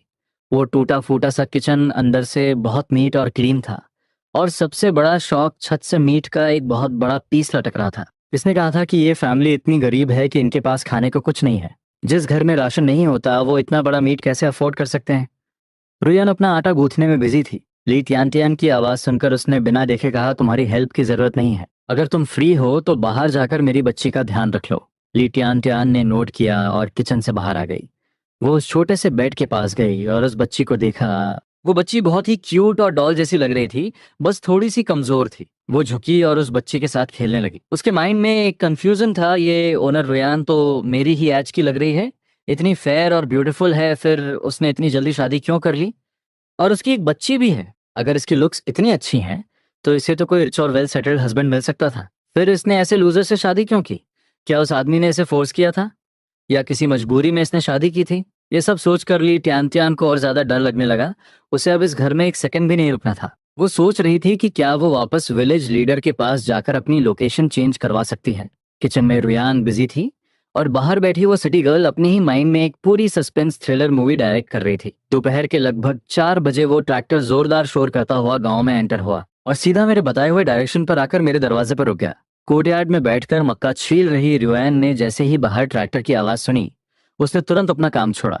वो जल्दी से खड़ी हुई और दरवाजे की तरफ आई, और उसी टाइम उसने मुझे उस ट्रैक्टर से जंप करते हुए देखा। उसका माइंड फिर से कंफ्यूज हो गया, ये शोर मचाने वाले ट्रैक्टर पर बैठकर क्यों वापस आया है? इससे पहले कि रुयान मुझसे कुछ पूछ पाती, ट्रैक्टर ड्राइवर ने जोर से चिल्लाकर कहा, यंग मैन, तुम्हारे पास तो बहुत सारा सामान है, क्या तुम्हारे घर में इन सब के लिए स्पेस है? ये बोलते हुए वो ट्रैक्टर के पीछे गया। उसने पूरी पावर लगाकर उस भारी फ्रिज को किनारे तक खिसकाया। मैं तुरंत आ गया और उस फ्रिज को अपने कंधों पर उठा लिया। मैंने ड्राइवर को देखकर एक बड़ी सी स्माइल दी और बोला, टेंशन मत लो, फ्यूचर में हमारे पास बहुत स्पेस होगा। ये पूरा सीन देखकर पास खड़ी रियान पूरी तरह शॉक में थी। उसने एकदम ब्लैंक फेस के साथ पूछा, क्या ये सब तुमने खरीदा है? इतनी सारी चीजें और एक फ्रिज भी, इसमें तो बहुत पैसे और टिकट्स लगे होंगे। रियान की वो खूबसूरत और गोरी शक्ल देखकर मुझे समझ आ गया था कि उसके दिमाग में क्या चल रहा है। वो पैसों को लेकर टेंशन में थी। मैं उसके पास गया और प्यार से उसके गाल को छुआ। मेरे लिए ये पैसे कुछ भी नहीं थे। मैं तो बस ये चाहता था कि मेरी वाइफ अब से एक अच्छी और लग्जरी लाइफ जिए, अच्छा खाए, अच्छे कपड़े पहने, और उसे कभी कोई तकलीफ न उठानी पड़े। मैंने उसके कान के पास झुककर धीरे से फुसफुसाया, मैं तुम्हें बाद में सब कुछ डिटेल में बताऊंगा, अभी तुम साइड में खड़ी हो जाओ, कहीं तुम्हें चोट ना लग जाए। मैं पहले सारा सामान उतार लूं। मेरी बात सुनकर रुयान चुपचाप साइड में खिसक गई। पर जब उसने ट्रैक्टर से सामान को पहाड़ की तरह नीचे उतरते हुए देखा तो उसका दिल धक धक करने लगा। अगर उसे पता होता कि मैं इतना सारा सामान खरीदने वाला हूँ तो वो भी बच्ची को लेकर मेरे साथ सिटी चली जाती। इतने सारे पैसे खर्च कर दिए, इसे बिल्कुल भी पैसे बचाना नहीं आता। सिर्फ इस एक फ्रिज के लिए कितने पैसे लगे होंगे, कितना खर्चीला इंसान है। रुयन अपने मन में बड़बड़ा रही थी। उसी समय कोने में खड़ी ली तियान बच्ची को गोद में लिए हुए मुझे घूर रही थी। यही वो इंसान है जिसे पूरा गांव एक गुंडा और लूजर कहता है। मैंने तो सोचा था कि ये देखने में भी बहुत भद्दा और बदसूरत होगा, पर ये तो किसी मूवी स्टार से भी ज्यादा हैंडसम है। उसने अपनी पूरी लाइफ में इतना गुड लुकिंग इंसान नहीं देखा था। मुझे देखकर उसका दिल जोर जोर से धड़कने लगा था। अब ली त्यान त्यान को समझ में आ रहा था कि रुयन जैसी खूबसूरत औरत ने इतनी कम उम्र में इस गरीब घर में शादी क्यों कर ली थी। जब सारा सामान ट्रैक्टर से उतर गया तो मैंने अपनी पॉकेट से 5 रुपए निकाले और ट्रैक्टर ड्राइवर को दे दिए। उस ड्राइवर ने खुशी खुशी पैसे लिए और मुझे बाय बोलकर अपना ट्रैक्टर लेकर वहां से निकल गया। मैंने सामान को कोर्टयार्ड के अंदर शिफ्ट करना शुरू कर दिया। मुझे बिल्कुल भी आइडिया नहीं था कि घर में एक और अजनबी औरत मौजूद है। रियन सारा सामान अरेंज करने में बिजी थी और ये तियान तियान बच्ची को गोद में लिए उन नए कपड़ों को लालच भरी नजरों से देख रही थी। वो लेडीज स्वेटर सिटी का सबसे लेटेस्ट डिजाइन था। जब वो सिटी से यहाँ आ रही थी तो वो भी ऐसा ही एक स्वेटर खरीदना चाहती थी, पर उसकी कीमत 10 रुपए से भी ज्यादा थी और उसकी फैमिली ने उसे खरीदने के लिए मना कर दिया था। और ऊपर से रेयान का हस्बैंड, मैं उसका कितना ध्यान रख रहा था। सामान उठाते टाइम उसने रेयान को कुछ भी उठाने नहीं दिया। ये सब देखकर ली तियान के दिल में बहुत जलन होने लगी। जब मैं सारा सामान अंदर लेकर आया तो फाइनली मेरी नजर उस अजनबी और खूबसूरत औरत पर पड़ी जो मेरी बच्ची को गोद में लिए खड़ी थी। मैंने तुरंत अपनी नजरें हटाई और कंफ्यूजन के साथ रियान की तरफ देखा। रियान, क्या ये तुम्हारी कोई दोस्त है? रियान अपने काम में बिजी थी। मेरी बात सुनकर उसने जवाब दिया, अरे ये ली टियानचैन है, सिटी से आई हुई एक यूथ। गांव के लीडर ने इसे हमारे घर पर कुछ दिन रुकने के लिए भेजा है। तुम बताओ, क्या हम वेस्ट वाले रूम को साफ करके इसके रहने का जुगाड़ कर दें? उसकी आवाज में एक हिचकिचाहट थी। वो जानती थी कि घर के डिसीजन मैं लेता हूँ, इसलिए वो मुझसे पूछे बिना कुछ भी कंफर्म नहीं करना चाहती थी। उसे डर था कि कहीं मैं फिर से गुस्सा ना हो जाऊं। घर में किसी आउटसाइडर के रुकने की बात सुनकर मेरे चेहरे पर एक इरिटेशन आ गई। मैं बिल्कुल नहीं चाहता था कि कोई अजनबी आकर मेरी और मेरी वाइफ की शांति खराब करे। पर जब मैंने रोयन की उन उम्मीद भरी नजरों को देखा तो मैं उसे मना नहीं कर पाया। मुझे लगा कि अगर मैंने मना किया तो शायद वो फिर से मुझसे डरने लगेगी। मैंने कुछ नहीं कहा और चुपचाप रुयान को अंदर वाले कमरे में ले गया। वहां पहुंचकर मैंने अपने इनर पॉकेट से वो सारे पैसे निकाले जो मैंने हर्ब्स बेचकर कमाए थे और सीधे रुयान के हाथ में रख दिए। उन सारे नए ग्रेट यूनिटी नोट्स को देखकर रुयान को अपनी आंखों पर यकीन नहीं हो रहा था। क्या सच में वो 2 शीहू और एक ही शॉ वो इतने महंगे बिके? इतनी सारी शॉपिंग करने के बाद भी इतने सारे पैसे बच गए? जब मैंने उससे कहा कि मैं एक नया घर बनाना चाहता हूं तो उसने घबराकर तुरंत वो सारे पैसे छुपा दिए। मेरी उन एक्साइटेड नजरों को इग्नोर करते हुए वो गहरी सोच में पड़ गई। रुयान सोच रही थी कि अगर हम नया घर न बनाएं तो इन 2 बार कमाए हुए पैसों से हम तीनों कई सालों तक आराम से जी सकते हैं। पर अगर हमने घर बनाया तो ये पैसे कम पड़ जाएंगे और हमें फिर से उधार लेना पड़ेगा। पिछले 2 सालों में उसकी फैमिली और भाई ने उनकी बहुत फाइनेंशियल हेल्प की थी। अब उनके भी अपने बच्चे थे तो रुयान उनसे और पैसे मांगने की हिम्मत कैसे कर सकती थी? वो अभी इन ख्यालों में खोई हुई थी कि मैं उसके माइंड को पड़ गया। मैं अचानक आगे बढ़कर उसके गोरे और सॉफ्ट गालों पर एक किस कर दिया। बस करो वाइफ, पैसों की टेंशन तुम मुझ पर छोड़ दो। गाल पर अचानक हुए उस वार्म टच से रुयान का चेहरा टमाटर की तरह लाल हो गया। उसने मुझे एक प्यारी सी गुस्से वाली लुक दी और बोली, क्या कर रहे हो? बाहर कोई है? तुम्हें बिल्कुल भी शर्म नहीं आती? पर मेरी स्किन अब बहुत मोटी हो चुकी थी। मुझे किसी बात की कोई परवाह नहीं थी। मैं बस हंसते हुए अपनी खूबसूरत वाइफ को देखता रहा। तभी रुयन ने धीरे से याद दिलाया कि बाहर कोई हमारा वेट कर रहा है। मैं तुरंत सीरियस हुआ और धीरे धीरे चलकर कोर्टयार्ड में आ गया। बाहर आकर मैंने देखा कि वो सिटी गर्ल ली टियान अभी भी वहीं खड़ी है। उसने अपना लोकेशन चेंज करवाने का प्लान ड्रॉप कर दिया था। इस घर का ओनर वैसा बिल्कुल नहीं था जैसा गांव के लोग बता रहे थे। अभी जब रुयान सामान सेट कर रही थी तो ली टियान ने एक चीज बहुत ध्यान से नोटिस की थी। मैंने घर का सारा सामान खरीदा था। बच्ची के लिए कपड़े लिए थे और रुयान के लिए भी, पर मैंने खुद के लिए एक भी चीज नहीं ली थी। जो इंसान अपनी वाइफ के लिए इतना सोच सकता है वो पक्का एक बहुत केयरिंग और अच्छा इंसान होगा। सिटी से शॉपिंग करके आने वाले ज्यादातर आदमी हमेशा सबसे पहले खुद के लिए चीजें लेते हैं, पर यह इंसान बिल्कुल अलग था। लिटियांटियन अपने ख्यालों में खोई हुई थी और मैं वापस जाकर रुयान को पीछे से गले लगा चुका था। मैंने अपनी ठुड्डी रुयान के शोल्डर पे रखी और बहुत प्यार से पूछा, मैंने जो नए कपड़े तुम्हारे लिए खरीदे हैं तुमने वो ट्राई क्यों नहीं किए? क्या तुम्हें डिज़ाइन पसंद नहीं आया या फिर साइज में कोई प्रॉब्लम है? अगर तुम्हें वो अच्छे नहीं लगे तो हम किसी और दिन जाकर चेंज कर लेंगे। मेरी चौड़ी और मजबूत चेस्ट से टिककर रुयान की हार्ट बीट बहुत तेज हो गई थी। उसने शर्माते हुए अपनी गर्दन थोड़ी झुकाई और बोली, मुझे बहुत पसंद आए हैं पर प्लीज आइंदा से मेरे लिए और कपड़े मत खरीदना। मैं तो पूरा दिन घर नहीं रहती हूँ, इतने अच्छे कपड़ों का मैं क्या करूंगी? उसकी बात सुनकर मैंने उसे अपनी गोद में उठा लिया और अपनी थाइस पर बैठा लिया। रियान अचानक हुए इस एक्शन से बहुत डर गई और उसके मुंह से एक हल्की सी चीख निकल गई। उसने गुस्से में अपने छोटे छोटे मुक्कों से मेरी चेस्ट पर 2 बार मारा। फिर उसने घबराकर दरवाजे की तरफ देखा। उसे डर था कि बाहर खड़ी ली त्यान त्यान ने हमारी बातें सुन ली होंगी। बस करो, घर में कोई और भी है, मुझे नीचे उतारो। रियान मेरे गले से आजाद होने की कोशिश कर रही थी पर मैंने उसे और कसकर पकड़ लिया और उसके गाल पर एक और किस किया। बस थोड़ी देर और ऐसे ही रहने दो। घर में एक गेस्ट होने की वजह से रुयान की बॉडी एकदम स्टिफ हो गई थी। वो बाहर की आवाजें सुनने की कोशिश कर रही थी और इस मोमेंट को बिल्कुल भी एंजॉय नहीं कर पा रही थी। पर वो मेरे इस प्यार भरे टच को रिजेक्ट भी नहीं करना चाहती थी। काफी देर बाद रुयान का चेहरा अभी भी लाल था। जब वो फाइनली रूम से बाहर आई उसने ली तियान की तरफ देखकर कहा, तुम्हें आज रात थोड़ा एडजस्ट करना पड़ेगा। वेस्ट वाले रूम में बहुत सारा सामान है, तुम्हारे भैया शायद आज उसे पूरा खाली ना कर पाए। ली तियान ने रुयान का वो लाल चेहरा देखा। उसे तुरंत समझ आ गया कि अंदर हम दोनों के बीच क्या चल रहा था। उसका अपना चेहरा भी शर्म से लाल होने लगा और उसने अपनी नजरें झुका ली। कोई बात नहीं, भाभी भैया को ज्यादा तकलीफ देने की जरूरत नहीं है। रियान ने स्माइल करते हुए कहा, तकलीफ की कोई बात नहीं है, बस तुम हमारे इस गरीब घर को बुरा मत मानना। ली तियान को वेस्ट रूम में शिफ्ट करने का डिसीजन लेने के बाद मुझे लगा कि इसका एक फायदा भी है। जब मैं माउंटेन पर हंटिंग और शिव कलेक्ट करने जाऊंगा तो कम से कम रुयान के पास बात करने के लिए कोई तो होगा। शाम ढलने तक मैंने फाइनली उस रूम को साफ कर दिया। वहाँ बहुत टाइम से कोई नहीं रहा था तो वहाँ काफ़ी धूल थी। मैंने लकड़ी के कुछ तख्तों से एक छोटा सा बेड तैयार कर लिया। मैंने उसे हिलाकर चेक किया, ये इतना मजबूत था कि कोई आसानी से इस पर सो सकता था। फाइनली मैंने अपनी वाइफ का दिया हुआ टास्क पूरा कर लिया था। जब रुयन ने मुझे पसीने से भीगा हुआ देखा तो उसने तुरंत मुझे एक टॉवल दिया, जल्दी से अपना पसीना पोंछ लो। तभी ली तियान तियान भी उस रूम से बाहर आई और हम दोनों की नजरें मिली। हम दोनों ने एक दूसरे को स्माइल दी और बिना कुछ बोले अपने अपने काम में लग गए। कुछ मिनटों बाद रुयन ने डिनर रेडी कर लिया। मैंने साफ कपड़े पहने और रुयन के पास वाले स्टूल पर आकर बैठ गया। पर तभी मेरी नजर खाने पर पड़ी। सुबह के बनाए हुए अंडे वैसे के वैसे ही रखे थे और मीट के जो 8 पीस थे उनमें से एक भी कम नहीं हुआ था। मेरे माथे पर सिलवटें आ गईं और मैंने रुयान को देखकर थोड़ा रूड टोन में पूछा, क्या तुमने सुबह से कुछ नहीं खाया? मेरी इंटेंशन सिर्फ उसे डांटने की नहीं थी, मैं बस उसके लिए बहुत फिक्रमंद था। पर मुझे एहसास ही नहीं हुआ कि मेरी आवाज बहुत कड़क और डरावनी हो गई थी। मुझे क्या पता था कि रुयान अभी भी एक गहरे डर में जी रही थी। उसने जैसे ही अपनी चॉपस्टिक्स उठाई और मेरा वो गुस्से वाला चेहरा देखा, उसके दिल में एक भयानक खौफ पैदा हो गया। उसके हाथ बुरी तरह कांपने लगे और चॉपस्टिक्स जमीन पर गिर गई फ्लैट। इतनी जल्दी इसकी असलियत सामने आ गई। मुझे लगा था कि इस बार ये थोड़ा ज्यादा टाइम तक अच्छा बर्ताव करेगा, पर ये तो बहुत जल्दी अपनी पुरानी औकात पर आ गया। रुयान ने मुझसे नजरें चुराई। उसके दिमाग में वो सारे डरावने इंसिडेंट्स वापस घूमने लगे। उसने गहरी सांस ली और कांपती हुई आवाज में बोली, मैंने आधा ब्रेड और 2 अंडे खाए थे। उसकी आवाज शांत थी, पर उसके सफेद और कांपते हुए हाथ जो उसकी शर्ट को कसकर पकड़े हुए थे उसका सारा डर बयां कर रहे थे। चॉपस्टिक्स गिरने की आवाज से मैं रियलिटी में वापस आया।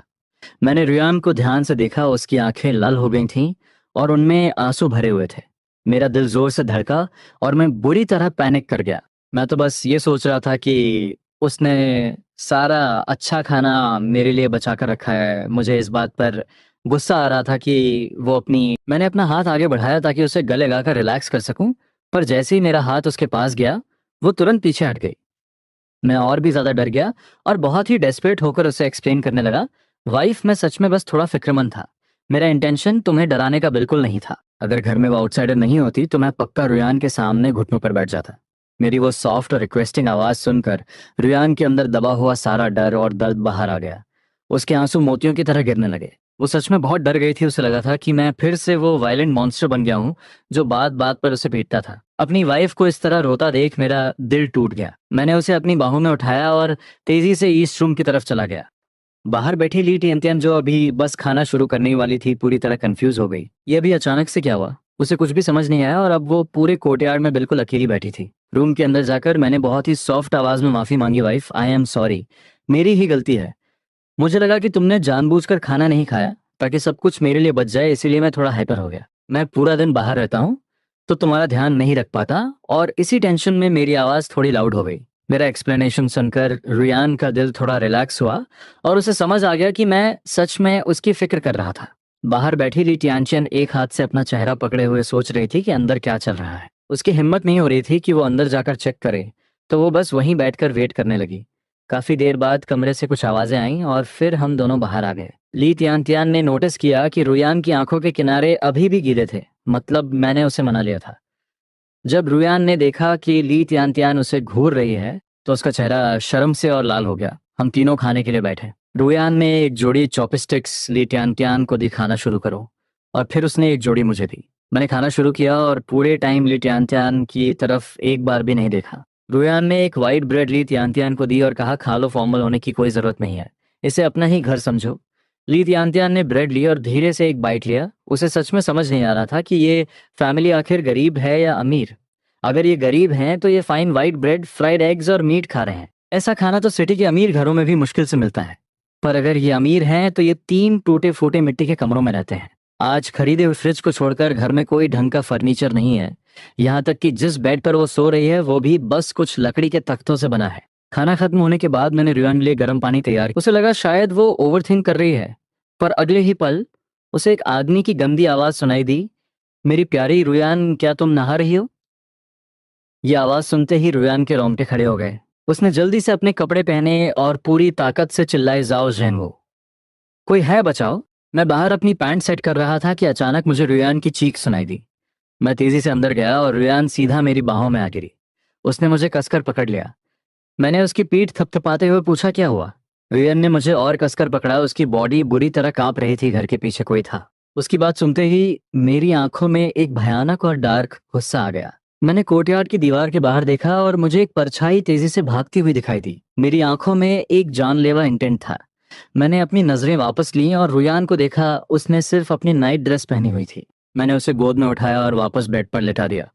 रूम से बाहर आते ही मैंने वेस्ट रूम के दरवाजे पर खड़ी ली टियान को इंस्ट्रक्शन दिया, तुम यहीं रुको और रुयान का ध्यान रखो, मैं भी आता हूँ। बिना कुछ और बोले मैं अपने लंबे कदमों से कोर्टयार्ड के बाहर निकल गया। मेरी डार्क परछाई रात के अंधेरे में गायब हो गई। गांव के इस साइड में रहने वाले एयरलाइजी वो गुंडा के घर के पास पड़ोसियों को एयरलाइजी की भयानक चीखें सुनाई दे रही थी। साथ ही कुछ भारी मुक्कों की आवाजें आ रही थी। पड़ोसी डर के मारे कांप रहे थे। सबको पता था कि मैं एक बहुत ही खतरनाक और वायलेंट इंसान हूं और मेरा बैकग्राउंड भी ऐसा था कि कोई मुझसे पंगा नहीं लेना चाहता था। उन्हें समझ नहीं आ रहा था कि और लेजी ने ऐसा क्या किया जो मैं उसे इतनी बुरी तरह पीट रहा हूँ। ऐसा लग रहा था कि आज मैं उसे जान से मार ही दूंगा। फोर्थ ब्रदर, मुझे माफ कर दो। मैं तो बस उस सिटी से आई हुई लड़की ली तियान को देखने गया था। मैंने सच में कुछ नहीं देखा। उसकी बकवास सुनकर मैंने सीधा उसके जबड़े पर एक जोरदार पंच मारा और उसका जबड़ा डिसलोकेट कर दिया। क्या बकवास कर रहा है? तू वहाँ मीट देखने गया था। क्या तुझे मीट खाना है? हाँ नहीं, फोर्थ ब्रदर, मैं गलत था। मुझे माफ कर दो। एयरलाइजी के पास अब उठकर माफी मांगने की ताकत भी नहीं बची थी। उसे सच में लग रहा था कि आज उसकी जान चली जाएगी। एक मोमेंट के लिए मेरे माइंड में आया कि मैं इसे हमेशा के लिए अपाहिज कर दूं, पर रुयान और अपनी बच्ची का चेहरा याद आते ही मैंने अपने मुक्कों की ताकत थोड़ी कम कर दी। घर पर बेड पर लेटी हुई रुयान को टाइम का कोई आइडिया नहीं था। थोड़ी देर बाद उसे कोर्टयार्ड से पानी गिरने की आवाज आई और वो समझ गई कि मैं वापस आ गया हूँ और नहा रहा हूँ। लगभग 15 मिनट बाद दरवाजा खुलने और बंद होने की आवाज आई।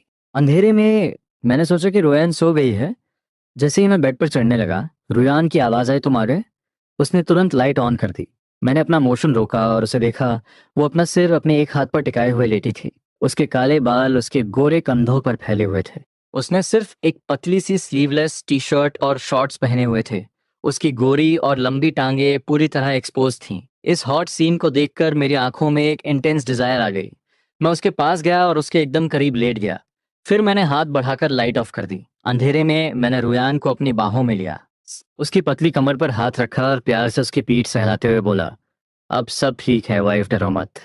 उसकी आधी बॉडी मेरे ऊपर थी और मैं उसके इस सॉफ्ट टच से खुद को कंट्रोल करने की कोशिश कर रहा था। अंधेरे में उसकी बॉडी से आने वाली वो स्वीट सी खुशबू मुझे और क्रेजी कर रही थी। मैंने अपना थ्रोट क्लियर किया और एक डीप भारी आवाज में कहा, सब ठीक है, अब सो जाओ। जब तक मैं वापस नहीं आया था वो सो नहीं पा रही थी। उसे डर था कि कहीं मैं गुस्से में उस आदमी को जान से न मार दूं और गांव के लोग फिर से हमारे बारे में उल्टी सीधी बातें न बनाने लगे। वो बहुत डरी हुई थी, इसीलिए वो एक बिल्ली के बच्चे की तरह मेरी बाहों में छिपी हुई थी। मेरे मजबूत सीने पर सिर रखकर मेरी हार्ट बीट सुनते हुए फाइनली उसका रोना बंद हो गया। वो जोर से रो भी नहीं पा रही थी। उसे डर था कि बच्ची की नींद न खुल जाए। अपनी वाइफ की ये हालत देखकर मुझे लगा कि मैंने उस एयरलाइजी को बहुत कम पीटा है। मुझे लगा था कि मेरे डर से गांव का कोई भी आदमी मेरी वाइफ की तरफ देखने की हिम्मत नहीं करेगा, पर किसी में इतनी हिम्मत कैसे आ गई? खैर, आज के बाद गांव का कोई भी इंसान ऐसी घटिया हरकत करने की हिम्मत नहीं करेगा। मेरे चेहरे पर थकान देखकर रुयान सोचने लगी कि मैं पूरा दिन शी-हो ढूंढने में मेहनत करता हूँ, फिर उसे बेचकर जो पैसे आते हैं वो मुझे दे देता है और अब मुझे प्रोटेक्ट भी कर रहा है। उसे फाइनली यकीन हो गया था कि मैं सच में बदल गया हूँ। अंधेरे में रोते रोते रुयान फाइनली सो गई। उसकी एक जैसी सांसों की आवाज सुनकर मुझे भी रिलैक्स फील हुआ। अगली सुबह रुयान गहरी नींद में थी जब उसे बाहर से बहुत शोर शराबा सुनाई दिया। कोर्टयार्ड के बाहर जॉ की वाइफ काम करने वाले लोगों को मीठा पानी सर्व कर रही थी। उस टाइम शुगर भी एक बहुत रेयर आइटम था जिसे लोग आसानी से यूज नहीं करते थे। वहां खड़ी एक गॉसिप करने वाली औरत साओ फुंगजिए ने मीठा पानी पिया और जाओ की वाइफ के पास आकर धीरे से पूछा, भाभी, कल रात मुझे तुम्हारे फोर्थ ब्रदर के घर से रुयान की चिल्लाने की आवाज आई थी, क्या कुछ हुआ था? जाओ की वाइफ ने पानी का जग नीचे रखा और उस गॉसिप करने वाली औरत को देखा। अरे, तुम्हारा घर तो यहाँ से 2 मील दूर है, तुम्हें कैसे सुनाई दिया? क्या तुम रात को फ्री होकर यंग कपल्स के घरों के बाहर उनकी बातें सुनने जाती हो? मैं इतनी भी फ्री नहीं हूँ। क्या तुम लोगों के बेडरूम के बाहर कान लगाकर उनकी बातें सुनती हो? साओ फोंजे ने एक फेक स्माइल दी और कुछ नहीं बोली। कल रात उसे खबर मिली थी कि मैंने गांव के ईस्ट साइड रहने वाले एयरलाइजी को इतनी बुरी तरह पीटा है कि वो आधा मर चुका है और उसकी एक टांग भी टूट गई है। और साथ ही मेरे घर आई हुई वो सिटी गर्ल भी बहुत नखरे कर रही थी, तो उसने अपने दिमाग में एक थ्योरी बना ली थी, पक्का उस सिटी गर्ल ने मेरे फोर्थ ब्रदर साथ कोई अफेयर किया होगा। वो ये मनगढ़ंत कहानी पूरे गांव में फैलाने के लिए बेताब थी। जाओ की वाइफ को उसकी बातों में कोई इंटरेस्ट नहीं था। काओ फंगजे असल में जाओ के सबसे बड़े मामा के दूसरे बेटे की वाइफ थी। वो दिखने में तो सुंदर थी, पर उसका नेचर बहुत ही घटिया था। वो हमेशा दूसरों की बुराई करती थी और बिना सोचे कुछ भी बोल देती थी। जाओ की वाइफ ने बाकी लोगों को पानी दिया और फिर मेरे पास आकर धीरे से बोली, तुम जाकर वॉन्चिंग रुयन को देख लो। वो तो सुबह जल्दी। मुझे याद आया कि जब मैं सुबह उठा था तो वो सो रही थी और अभी सुबह के 10 बज रहे थे। मुझे थोड़ी टेंशन हुई। मैंने जल्दी से हाथ धोए और अपने लंबे कदमों से घर के मेन रूम की तरफ गया। दरवाजा खोला और अंदर जाकर उसे बंद कर दिया। फिर मैंने बेडरूम का पर्दा हटाया और अंदर गया। बेड पर लेटी हुई मेरी खूबसूरत वाइफ को देखकर मेरी सांसें अटक गईं। उसने बहुत ही छोटे कपड़े पहने हुए थे। शॉर्ट्स इतने छोटे थे कि उसकी गोरी और सॉफ्ट थाइस साफ दिख रही थी। दरवाजा खुलने की आवाज से रुयान की आंख खुल गई। मैंने तुरंत आगे बढ़कर उसे अपनी बाहों में भर लिया। मेरा एक हाथ उसकी कमर पर था और दूसरा उसके हिप्स पर। मेरी सांसों में उसके सॉफ्ट और खुशबूदार शरीर की महक भर गई। मैंने उसके कान के पास अपनी आवाज को थोड़ा डीप करते हुए कहा, उठ गई? चलो जल्दी से कपड़े बदल लो, मैं तुम्हारे लिए नाश्ता लेकर आता हूँ। मेरी आवाज में एक अजीब सा नशा था। रुयन ने देखा कि कमरे के पर्दे अभी भी बंद थे और बाहर से बहुत शोर आ रहा था। उसने कंफ्यूज होकर पूछा, बाहर इतना शोर क्यों है? कोर्टयार्ड में क्या हो रहा है? मैंने मुश्किल से अपने गले को साफ किया। मैं उस नरम एहसास को इग्नोर करने की कोशिश कर रहा था जो मेरी चेस्ट पर था। मैंने स्माइल करते हुए कहा, तुम अभी बाहर मत आना, तो फिर मुझे छोड़ो ना, रियान ने कहा। पर मैंने उसे छोड़ने के बजाय और भी कसकर पकड़ लिया और एक फ्लर्टी स्माइल के साथ बोला, पहले मुझे किस करो फिर छोड़ूंगा। क्या बचपना है? छोड़ो मुझे, बाहर इतने सारे लोग हैं। रियान ने मुझे दूर धकेलने की कोशिश की। इसमें बचपना क्या है? तुम मेरी वाइफ हो। अगर तुम मुझे किस भी नहीं कर सकती तो क्या तुम मुझसे प्यार नहीं करती? मैंने एक फेक उदास आवाज में कहा। रियान कुछ एक्सप्लेन करना चाहती थी पर उसने कुछ नहीं बोला और चुपचाप आगे आकर मेरे गाल पर एक हल्का सा किस कर दिया। लो हो गया, अब मुझे छोड़ो। मेरे गाल पर उसका वो सॉफ्ट टच महसूस होते ही मेरी आंखों में एक चमक आ गई। मैंने खुशी से उसका वो छोटा सा चेहरा अपने हाथों में पकड़ा और उसके होठों पर एक इंटेंस किस कर दिया। अगले ही पल रियन की सांसों में एक गर्म और पैशनेट एहसास भर गया। मेरी काली आंखें हल्की सी कांपी जब मैं उसके उन नरम और गर्म होठों को महसूस किया तो मुझे ऐसा लगा जैसे करंट लग गया हो। मैंने उसकी पतली कमर को और कसकर पकड़ लिया। मेरा बस चलता तो मैं उस सॉफ्ट बॉडी को अपने अंदर ही समा लेता। क्या कर रहे हो? क्या तुम थकते नहीं हो? रुयान ने मुझे हल्का सा धक्का देते हुए कहा। मेरी आंखों में एक गहरा रंग आ गया और मैंने एक रिलैक्स टोन में कहा, मैं तो बस अपना प्यार दिखा रहा था। रुयान ने अपनी आईब्रो उठाई और बोली, मुझे कमरे में बैठे बैठे बहुत बोरियत हो रही है। क्या मैं बाहर आकर कुछ हेल्प कर दूं? मैंने बिना सोचे तुरंत मना कर दिया, अगर तुम बोर हो रही हो तो मैं भाभी को अंदर भेज दूंगा, वो तुमसे बातें करेंगी। मेरी बात सुनकर रुयान को समझ आ गया कि मैं उसे बाहर नहीं आने दूंगा। जब मैं कमरे से बाहर गया तो वो बोर होकर वापस बच्ची के साथ खेलने लगी। बाहर बहुत सारे लोग काम कर रहे थे, इसलिए उसी दिन शाम 4 बजे तक दीवार पूरी बन गई। 2 मीटर ऊंची दीवार और उसके ऊपर मैंने बहुत सारे टूटे हुए कांच के टुकड़े लगवा दिए। अब कोई बिना सीढ़ी के 2 मीटर ऊंची दीवार कूदने का सोच भी नहीं सकता था और अगर वो कांच पर चढ़ा तो उसका बुरा हाल होना तय था। गांव में घर बनाने से पहले दीवार बनाने वाला मैं पहला इंसान था। तुम्हें पता है, कल रात जब मैं वॉशरूम गई थी तो मैंने उसे लाइजी को रियोन के कमरे से चुपके से बाहर आते हुए देखा। काओफंगजे ने एक गंदी स्माइल के साथ कहा, मुझे तो लगता है कि उन दोनों के बीच कुछ चल रहा है। क्या सच में? जेंग नोंगशा ने शौक में कहा, अगर ये सच है तो रुयान तो बहुत ही कैरेक्टरलेस औरत है। वो दोनों औरतें आंखें मटकाते हुए कानाफूसी कर रही थी और रियान के बारे में बहुत ही चीप बातें कर रही थी। मैं उन दोनों को दूर से घूर रहा था और उनकी एक एक बात मेरे कानों तक पहुंच गई। ये दोनों औरतें सच में बहुत घटिया हैं। मेरे माँ ने इन दोनों चुड़ैलों से शादी कैसे कर ली? वो यहाँ हेल्प करने नहीं आई थी, बस फ्री का मीठा पानी पीने आई थी। मैंने नोटिस किया था कि चाओ फोंगजे एक बड़ा सा मग लेकर आई थी और उसकी पॉकेट भी फुल थी। पक्का उसने काम करने वालों के लिए रखे हुए स्नैक्स चुराए होंगे। कल रात मैंने एयर लाइजी को तो सब सिखा दिया, पर इन दोनों चुड़ैलों को भी एक ही बार में ऐसा सबक सिखाना पड़ेगा कि ये दोबारा अपना गंदा मुंह न खोलें। रात का डिनर करने के बाद मैं सीधे अपने मामा वांग दशान के घर की तरफ निकल पड़ा। मेरे मामा और उनके दोनों बेटे अभी भी एक ही घर में रहते थे। जब मैं वहां पहुंचा तो वो सब डिनर कर रहे थे। मुझे इस टाइम वहां देखकर सब शॉक हो गए। जिंगू, तुमने खाना खा लिया? मामा ने पूछा। मैंने बस सिर हिलाया और उनकी वाइफ लियो शूचिंग को इग्नोर करते हुए सीधे साओ फोंगजे की तरफ बढ़ा। इससे पहले कि कोई कुछ समझ पाता, मैंने उसका बाल पकड़ा और उसे जोर से खींचा।